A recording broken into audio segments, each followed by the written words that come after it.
নমস্কাৰ। সকলোলৈকে সাদৰ আৰু সম্ভাষণ জনাই মই মলয়া বৰাই পাঠ কৰিবলৈ লৈছোঁ ডক্টৰ উমাকান্ত হাজৰিকাৰ এটি কবিতা।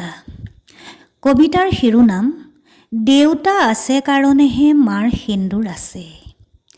দেউতা আছে কাৰণেহে মাৰ সেন্দুৰ আছে। কাণৰ ফুলি হাতৰ খাৰু উৰণিৰ তলত গৰখীয়া ৰাতিৰ জোন। দেউতা আছে কাৰণেহে চুবুৰীৰ খিৰিকীয়েদি সোমাই যায় পাঁচফোৰণৰ গোন্ধ। দেউতা আছে কাৰণে আমাৰ ঘৰলৈ ঈশ্বৰ আহে পুৱা গধূলি সমুদ্ৰ মন্থন।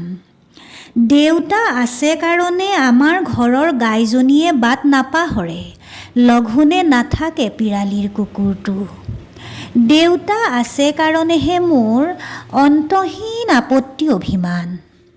দেউতা আছে কাৰণেহে ঘৰলৈ আহে বজাৰৰ বিষণ্ণ বৰালি মাছ হোটেলৰ বহু ৰঙী মিঠাই। দেউতা থকালৈকে বজাৰৰ সকলো পুতলা মোৰ। কাঠৰ ৰেলগাড়ী কাহানিও ভাগৰি নপৰা ঘোঁৰাটো মোৰ। ধন্যবাদ।